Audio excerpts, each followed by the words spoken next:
ನಮಸ್ಕಾರ ಎಲ್ಲರಿಗೂ.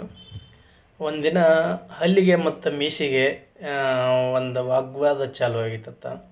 ಏನಪ್ಪ ಅಂದ್ರೆ, ಹಲ್ಲ ನಾ ಎಷ್ಟು ಬೆಳಗದನಿ ನೋಡು, ನೀ ಮೀಸಿಗೆ ಹೇಳ್ತಿತ್ತ, ನೀ ಬರೀ ಕರ್ಗದಿ, ಭಾಳ ಕರ್ಗದಿ, ನಾ ಬೆಳಗದನಿ, ನಾ ಶುಭ್ರವಾಗಿದ್ದೀನಿ, ನನ್ನೆಲ್ಲರೂ ಇಷ್ಟಪಡ್ತಾರೋ, ನೀನು ಇಷ್ಟಪಡಂಗಿಲ್ಲ, ಹಂಗೆ ಹಿಂಗೆ ಬಟ್ ಅಪಹಾಸ್ಯ ಮಾಡಾಕತ್ತಿತ್ತಂತ ಮೀಸಿಗೆ.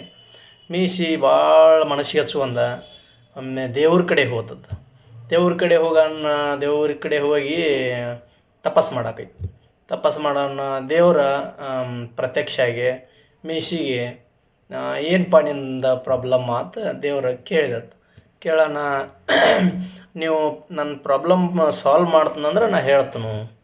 ಓಕೆ ಆತ ಹೇಳು ಏನನ್ನೋದು ನಾ ಮಾಡ್ತನು ಅಂತಂದ್ರೆ ದೇವ್ರ ನನ್ನ ಅವಾಗ ಮೀಸಿ ಹೇಳ್ತತ್ತ ನಡೆದ ಘಟನೆ ಹಿಂಗೆ ಹಲ್ಲು ನನ್ನ ಅಪಹಾಸ್ಯ ಮಾಡಾಕತೈತಿ, ನೀವು ಕ್ರಿಯೇಟ್ ಮಾಡ್ಯಾರಿ ಇಬ್ಬರೂ, ಆದರೂ ನನಗೆ ಅಪಹಾಸ್ಯ ಮಾಡಾಕೈತಿ, ಹಿಂಗೆ ನನಗೆ ಮನಸ್ಸಿಗೆ ಭಾಳ ಹತ್ತೈತಿ, ಅದಕ್ಕೆ ನಿಮ್ಮ ಮತ್ತೆಗೆ ಬಂದೀನಿ ಹಿಂಗೆ ಅಂತ ಹೇಳೋಣ.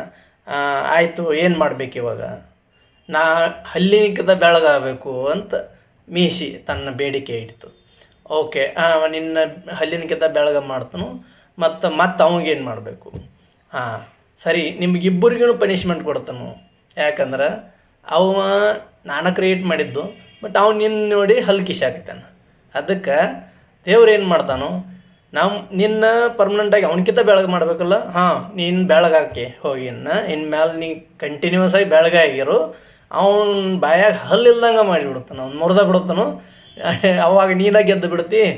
ಅದಕ್ಕೆ ದೇವ್ರು ಏನು ಮಾಡ್ತಾನೋ, ವಯಸ್ಸಾದಂಗೆ ನಮ್ಮ ಮೀಸಿ ಎಲ್ಲ ಬೆಳಗಕ್ಕವು ಮತ್ತು ಬಾಯಾಗಿನೂ ಹಲ್ಲು ಮುರಿದು ಹೋಕ್ಕವು.